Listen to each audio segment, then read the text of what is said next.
What's up, Monster Bass channel? Thank you guys for taking time out of your busy day, your busy week to come hang out with us and to watch this video. For you guys that don't know who I am, my name is Alex Rudd. I own and operate the Alex Rudd Fishing channel, and I also help to pick the baits that come in your southern region box every single month. You probably have seen my ugly mug in that little pamphlet that you get every month, and you guys also saw my ugly mug on a sticker that came in a box a few months ago. And I'm sorry that you had to see me, but hopefully you stuck that sticker somewhere nice so that everybody else has to feel your pain as well. But oh guys, today we're going to be talking about the January Monster Bass box. More specifically, we're going to be talking about the Strike King baits that came in that box, and even more specifically, we're going to be talking about the crankbaits that came in your January box, and really how we gave you guys tools to fish different areas of the water column as well as different kinds of water, and just talk about how crankbaits in general, even though we all fall under the category of a crankbait, how drastically different they can all be and how they are all tools to help you to put fish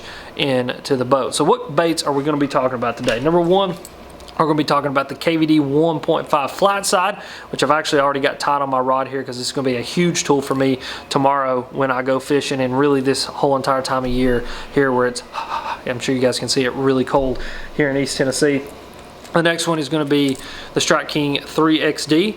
Awesome little bait, another just massive tool for me this time of year. And then the Red Eye Shad in 1/2 ounce, again another massive tool for me this time of year. And really all three of these crankbaits are crankbaits that I have tied on ready to go at any moment in the winter, because they're all tools that can be used to go out and to catch fish. So really today I want to talk to you guys about all three of these baits, where I like to use them, when I like to use them, the kind of cover, structure, things that I like to look for when I use these baits. And I want to talk to you guys about the gear that I use, because that's super duper important. I kind of want to start there because really a crankbait rod and a crankbait rod and reel setup, in my opinion, is one of the setups that every angler should have in their boat, on the bank, in their kayak, wherever they happen to be fishing. For me, cranking is a huge part of my fishing life. It's been a huge part of my life, period. First fish that I ever caught in my life was on a crankbait, and probably the last fish I ever catch in my life will be on a crankbait.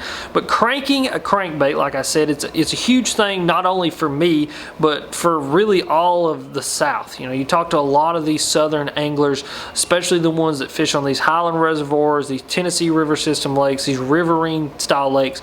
Everybody cranks a crankbait, and so for me, cranking is just a huge part of what I do. So I've got a lot of cranking setups. I actually got 4 cranking setups, but I want to talk about this cranking setup in particular today, just because of the way that this crankbait rod acts, the way that the reel acts, everything about it is something I feel like if you're going to go out and you're going to fish treble hook baits, especially crankbaits, it's something that you need just to be a little bit more successful. So let's talk about the rod first of all. I'm using a Lew's David Fritz Perfect cranking stick. Now, does it have to be a Lew's rod? Does it have to be a Lew's reel? No, this is just what I use, what I find confidence in.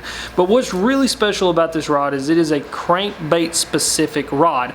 And so what that means, it is a composite between glass, fiberglass, and graphite. And what that does for that rod is it makes it extremely parabolic, and so that means that it's going to bend down almost to the last guide near the reel seat in the rod, and it's going to have a very slow taper and a very good bend in the rod. And so that's super important when you're fishing treble hook baits, but especially when you're fishing crankbaits.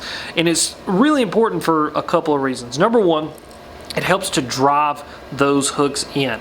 And so I know what you're thinking, Alex, I thought you wanted a stiffer rod to really drive hooks in. Well, when you're fishing things like jigs and other big single hook baits, Texas rigs, you know, single hook swim baits, things like that, yeah, that's super important because you've got one big hook that you're going to ram up in that fish's mouth, and for the most part, it's going to keep them pinned. But when you're fishing these treble hook baits, you've got a lot of little hooks. And so one thing that a lot of guys ask me about is, Alex, how do I keep these fish pinned when they come up tail walking, when they come up head section, when they surge next to the boat on treble hooks? Well, having a good parabolic rod helps to do that, because what it does, it helps to drive those hooks in, and then that parabolic action helps to absorb the shock of those fish jumping, helps to absorb the shock of those fish running next to the boat, because a lot of the times with one big hook, it's really hard for them to shake it, but with a bunch of little hooks, it's really easy for it to get them out of their mouth. And so having a good parabolic cranking rod is super important. If you don't have a cranking specific rod, look for something that's more moderate fast. There are a lot of great moderate fast rods out there on the market that are great for just general purpose everything. I've got a couple moderate fast rods in the box that I could easily throw a crankbait on and get away with it, but I can also throw swim baits, chatterbaits, spinner baits, all kinds of different baits on there so that I have a more general purpose setup. But if you can get one, and if you do have one, throw all your crankbaits on a cranking specific rod. And then the reel speed and the line is super important too. I use a 6/8 gear ratio reel. This is a Lew's Custom Pro. Again, it does not have to be a Lew's, but something in that 6 gear ratio family. That 6 gear ratio, I'll be honest with you, I don't know exactly what it is about the speed at which that reel turns, but it's absolutely perfect for crankbaits, especially smaller body crankbaits. I mean, obviously that lower gear ratio is going to help you to have a little bit more torque on the bait. It's not going to wear you out as much when you're cranking that crankbait, but there's something about the amount of line that thing brings in that is just absolutely perfect for cranking a crankbait. And then the third thing is that line. So this is where I differ from some people. A lot of guys, when it comes to cranking a crankbait, especially like a 1.5 square bill or a lipless like we're going to talk about here in a minute, they go with that 15-pound fluorocarbon. Me, I use 10-pound fluorocarbon on absolutely every crankbait that I use. And I do that for 2 main reasons. Number one, it helps that crankbait, especially build crankbaits, to get to the maximum diving depth that it can possibly get. And so what that means is it's going as deep as it can possibly go, and it's staying in that strike zone as long as it possibly can. And I've found times that getting that bait just 2 to 3 foot deeper makes all the difference in the world in putting fish into the boat. And then the second reason, when it comes to baits like your red-eye shad that don't have a bill, that are going to sink, that you're not trying to get to go down in the column, it helps to activate them just a little bit quicker. And so what that means is that smaller diameter line, as soon as you reel this bait or pick up on this bait, it starts to do what it's supposed to do. Heavier line will inhibit the bait from actually moving and shimmying and rattling and getting everything in the bait moving. And you'll see this especially in chatterbaits and things like that. You'll hear a lot of guys that drop the diameter of the hooks to help this as well. But I've found with line, I get more of the effect that I want as far as activating that bait and getting it to do what I want it to do immediately as soon as I start to reel it, drag it, or do whatever I'm doing to that bait to try to impart action upon it. And so for me, my cranking setup is super, super important just to help me put more fish into the boat. I have a ton of confidence in cranking, and I have refined my cranking setup down to where it's at now, and then several different versions of my cranking setup to be as effective as it can possibly be wherever I happen to be fishing. So now let's actually start talking about these crankbaits that you guys received and kind of where I like to focus on fishing them, where you guys might want to focus on fishing them, and kind of the different applications for all 3 of the crankbaits. So we'll start with the little 1.5 side flat.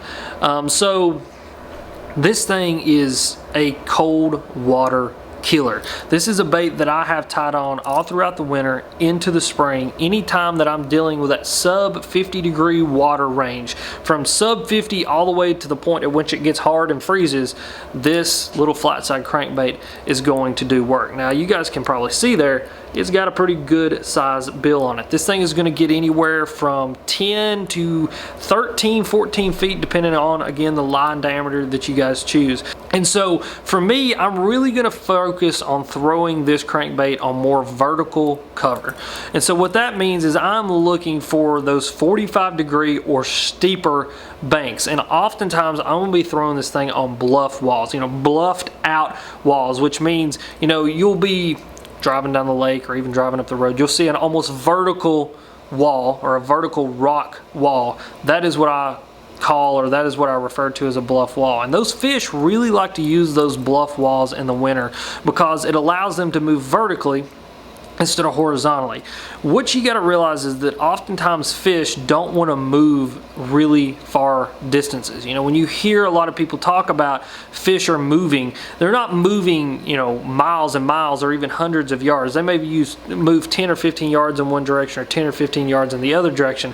What they like to do, especially in the winter, is they like to move vertically. So if we have a cold front move through, if we have some adverse weather conditions move through, they can get a little bit deeper, get in more stable water. water, and then when it starts to warm back up, as those fish are more ready to feed, they can move back up shallower, get around those bait fish, those crawdads, and start to feed. And so this thing is going to hit that area of the lake very, very well, that more vertical cover, and it all has to do with that bill on that thing. It's going to dive, it's going to get down there, and it's going to eat. And what I've noticed is, yeah, you can fish this thing on 45-degree banks, you can fish it on rocky banks, but when you're fishing it shallower than really 6 to 8 feet, this thing is going to get hung up a whole ton. And so it's just more effective on that more steeper cover, that more vertical cover, that cover where those fish are going to be able to move up and down, to get deep, to get shallow, and just really kind of use those more bluffed out walls more effectively.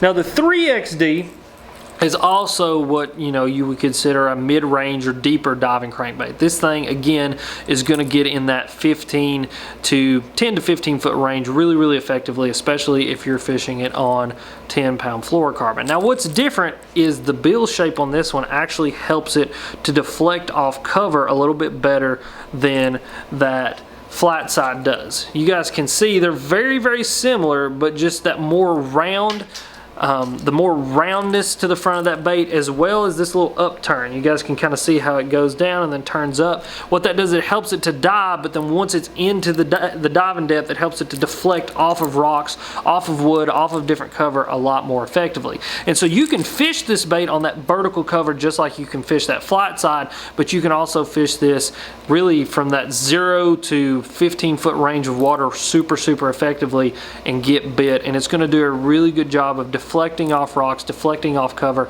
I love to throw the 3XD when I'm around a lot of wood on vertical cover, and I love to throw this thing on those, you know, kind of long tapering gravel, rock, mud points, those where I'm going to make really long casts, cover a lot of water from 0 to 15 feet, and be able to cover all of that range of water super, super effectively, and be able to catch fish in all those different ranges of water. And that little 3XD, just the shape of the bill, the overall design, the more round sides on the bait, helps it to deflect and roll off of cover and just be more effective in that stuff where that flat side oftentimes will get hung up and you'll just find some frustration with it. You can pick up the 3XD and fish those areas super, super effectively. And then the last one being the red-eye shad.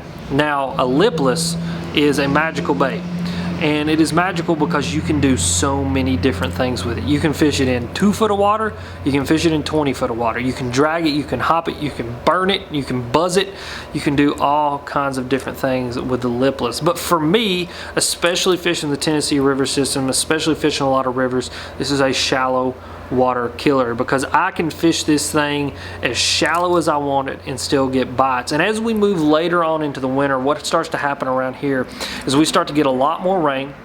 They start pushing a lot more current through the dams around here, and so what that means is there's going to be a lot more moving water on the lakes that I fish and the rivers that I fish, and those fish will start to transition shallower and shallower and shallower, to the point where they will literally be pushing bait fish up onto the bank so shallow that you can't get most crankbaits.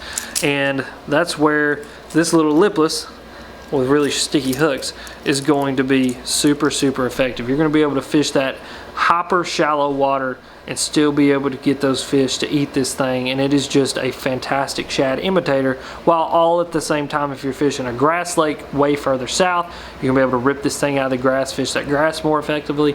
Even if you're fishing a rocky reservoir, you can buzz this thing off the bottom really, really slowly. You can even fish it like a jig, get a ton of bites. There's just so many different ways you can fish the lipless and get a ton of bites on it. And like I said, super important, fish it on that little bit lighter line. It'll help you guys to activate this bait quicker, and that's really important, especially when you're in that super, super shallow water.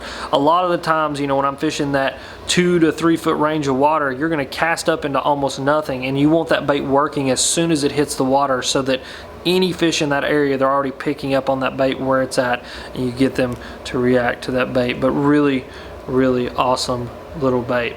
Now, one last tip before I let you guys go And this one is for the guys who may not have a ton of rods and reels and you're saying, Alex, I need something that's gonna help me to put more crankbait fish into the boat, but I can't go out and buy a brand new cranking reel and cranking rod right now. One thing that you can do is you can fish mono. Mono has more stretch, so a 10-pound mono is gonna stretch really, really well, so you can load that up on your moderate fast or even fast action rod, and you kind of start to get all the benefits of that more parabolic rod in the cranking stick and all that kind of stuff. So just a quick tip for you guys that may be, you know, limited on your fishing grill: throw on some mono. It is still great line. You're still going to be able to get down the diving depth effectively, do everything that you need to do, but you get all the added benefits of that more stretch in there, so it helps to stick those fish better. But guys, those are the crankbaits that came in your Monster Bass box. Hopefully you guys learned something from today's video. Hopefully you got some tips and tricks that you can go out and use on the lake. I'll be hitting the lake tomorrow with the flat side, so come over to my channel, come hit the subscribe button, check it out. I'll have all kinds of video content on all the baits that I talked about, as well as the little flat side. Hopefully tomorrow we can load the boat with it. But as always guys, thank you for watching, and we'll see you next time.